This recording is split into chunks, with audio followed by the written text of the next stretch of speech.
Good afternoon, Keith. It's always a pleasure talking to you. I'm really excited to have this conversation with you regarding your take on well-being and your perspective on well-being and what your organization is doing. Before we get into the conversation, can I request you to give an overview of what you do for the benefit of our viewers? Absolutely. I'm very pleased to be here. Thank you, Ram. So my role, I sit within the BT security division within BT. I am a senior manager for Agile transformation. So my responsibility is to help to develop Agile ways of working and also deploy change across our organization of around about 3,000 security professionals. So that's my role. Now, let me jump straight into the question. What is your view on well-being? My personal view on well-being is that it's a fundamentally important aspect for any organisation to consider for the people that work in that organisation, because what COVID-19 and the situation has shown us over the past few months is that if you ignore well-being, you do so at your peril. It's really important to ensure that we look after our people, not only because we have a duty of care towards them, but also because we know that there is a direct causal link between well-being and productivity. So for me, I look after my team because I know that that's the right thing to do, but I also make sure that I look after them so that we are delivering the productive outcomes that we need to for our business. It's interesting that you say that you can actually see a direct link to productivity. Probably you're the first person who said that you can actually see it. A lot of people are finding it difficult to actually link it back. How do you do that? It's a mixture of intuition and data. So if I think about from an intuitive perspective, how do I know that there's a link between well-being and productivity? You know that if you have someone that is feeling great about the work they're doing, is looking after themselves, is also helping ensure that they look after other people, I see it day in and day out where those people, not only do they deliver more for the business, but fundamentally they get on and they are more effective in managing their own careers. So I could name a huge amount of different examples. I have, for instance, quite a large group of graduates that are going through a graduate scheme right now, and we have people that are coming into my team working on assignments. And just today, actually, we had one of the graduates reported that he's having to self-isolate as a result of someone in the apartments where he lives, who he walks his dog with, has positively identified as having COVID-19. And we immediately gathered round this member of our team every day, every morning at 9:25. We get together and we do a 5-minute stand up and we check in on each other to make sure at a human level we're okay. This morning, this particular individual told us about the situation, and without any instruction from me, the whole team put in a different set of things that they were going to do. And immediately, because the other thing you can do now, which we're all doing much more of, is looking at your team and seeing them, the communication you get from them in terms of body language as well as the verbal communication. This guy came on the call and he could tell he looked worried, but by the end of the call, he was much more positive, leaning forward, smiling. He was actually thinking about the things that we were going to do for him. So that's more at an intuitive level. I just see it and I can sense it. But I can also say that from a data-driven perspective, people that are taking regular breaks, practicing mindfulness, exercising regularly, eating well, you can see there are so many studies that say if you do all of those things and more, then you are more productive. I go out and speak to different parts of our organisation and explain to them what virtually, I do. Yeah. Virtually, of course. Yes. So socially distanced conversations, of course. But yeah, I speak to people and have done a kind of across the globe around this. And what's interesting is because I personally take well-being so important, it's so fundamentally important to me because I want to be healthy as well. I try to role model those behaviours, and when I explain the things I'm doing and what it unlocks in my ability to be able to be successful in my role, I see so many people come back afterwards and go, I can just see that connection now, and it's definitely the right thing to do. So I'm going to commit to myself to start a new habit that allows me to take on board some of the well-being steps that you've described today. So that's a couple of the ways in which I can create that causal link intuitively and also from a data-driven perspective. An organization is nothing but a collection of people. So you're doing your bit from a well-being perspective. What is your organization doing? How is it from a corporate point of view? What is their value proposition? Well, it's BT has got a very long tradition of investing in people's well-being. It's a great company that always wants to promote this as a great place to work, and so we've recognised for many years having programs that promote well-being is a really important thing to do. With the advent of the COVID-19 situation, that has accelerated massively. So a couple of examples. Philip Jansen, our CEO, from almost the day when the UK went into lockdown, he started some very direct communications on the importance of wellbeing to all of our employees, all of the people in our organisation. He also initiated a weekly call with every member of the senior management team. So the most senior people in BT, we join a video call every week and we talk about things that are going on, and always very high up on that agenda is wellbeing.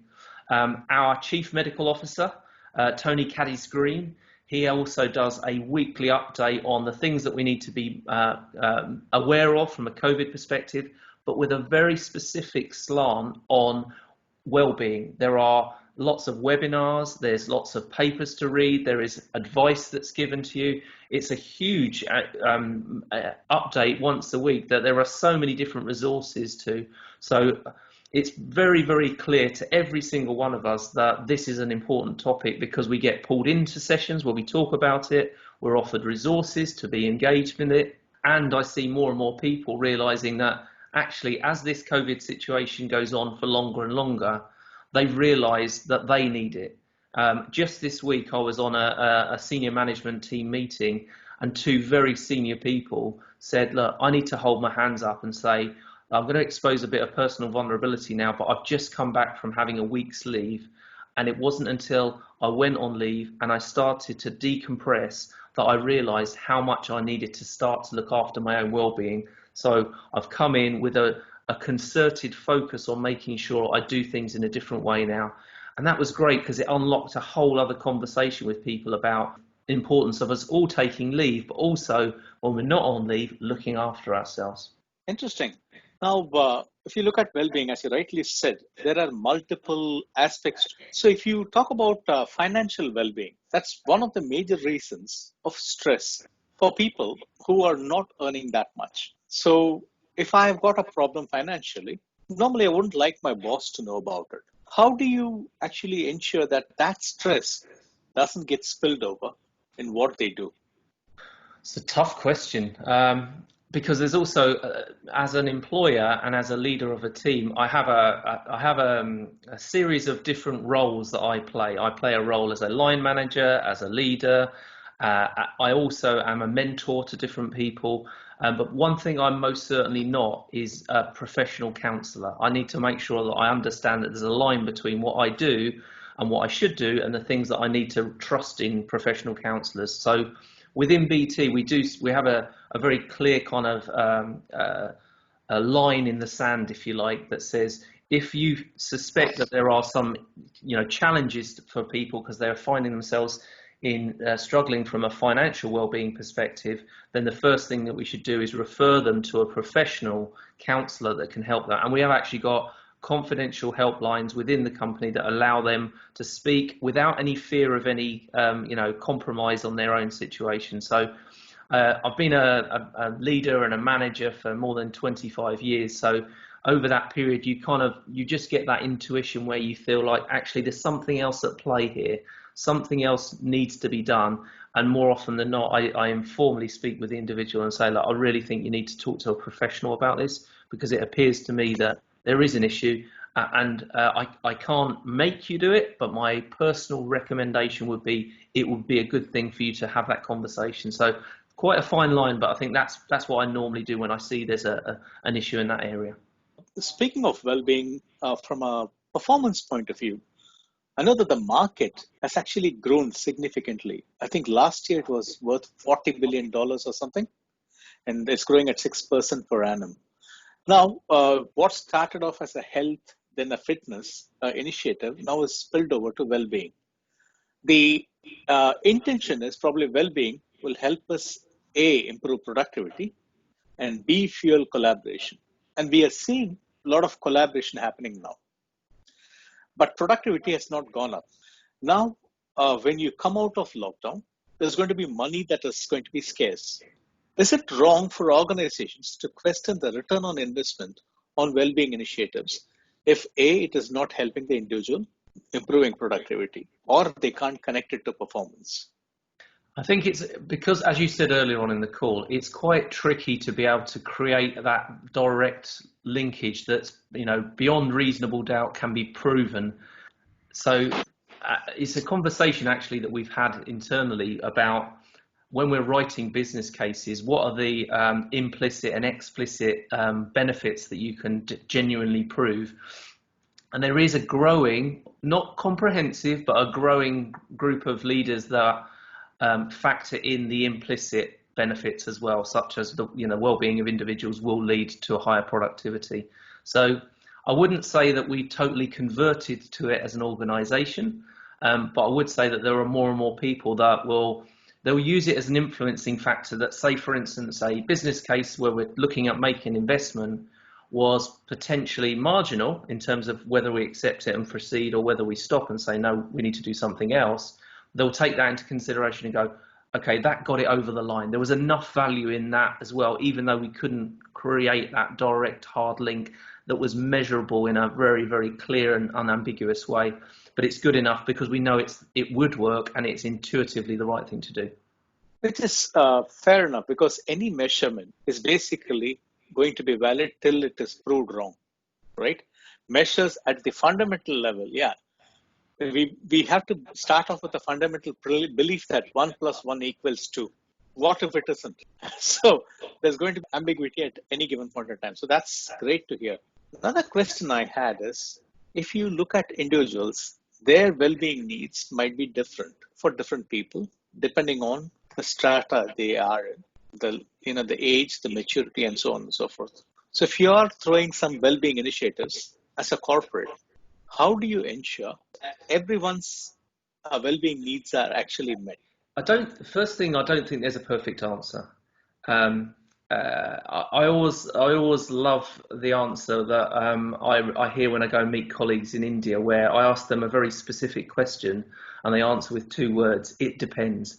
And I think I'm going to kind of use that answer here a little bit to say, actually, it depends, because you might say that the perfect answer for an organisation is to choose a whole spectrum of different things and apply the same amount of energy, regardless of the feedback they're getting, into every one of those initiatives. Personally speaking, the world doesn't work like that. It's much more organic.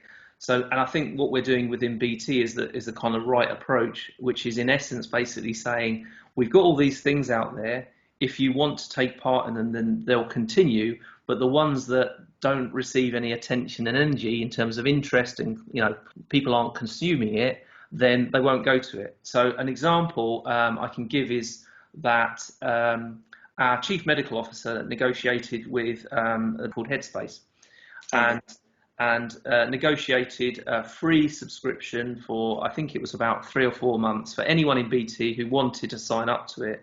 I think it's on the proviso that at the end of that there would be a subscription that you would end up paying, so it had a business benefit to Headspace. But that was really well subscribed, so they've kind of continued that. In fact, they've extended the free period as well, because lockdown has continued for a longer period. But had that not received the attention, the offer, people just didn't take it up, we would have just stopped. And I think that's actually an indicator of a much more mature organisation that says, we're going to experiment, we're going to try things. If they work, we'll continue. If they don't, we'll stop. And we don't mind if there is failure, because there is failure everywhere. And we need to accept that unless you're willing to push the boundaries and experiment, then you're never going to really do more than the very, very basic thing. So that's how we're doing it here, and I think it's the right thing. If it gets taken up, we keep going. If it doesn't, we stop and try something else.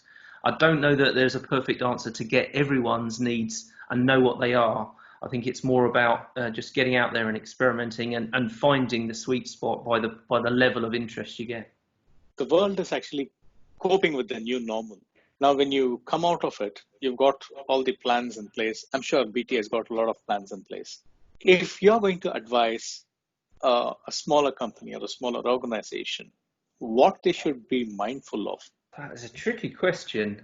I mean, the things that we're doing here are we're focusing on authenticity. So as a leader within BT, I will be, I'm expected to present my authentic self and ensure, because being authentic is a means through which you open up communication, and people are more responsive and open to what they need, being heard for their needs. So we're focusing on authenticity as authentic leaders, making sure we speak with our own voice, that we are passionate but truthful about the things that we do. So I think that would be one thing that we should do, is authenticity. I think the second thing I would say is transparency, is making sure that people have got much more open information that's available to them that demonstrates that everyone is being treated as an adult, and trusting that they know how to use that information. And we've definitely gone from strength to strength there. And again, that's about building up the trust between the individual and the organisation, so that people feel like they're more embraced when they're in the work environment.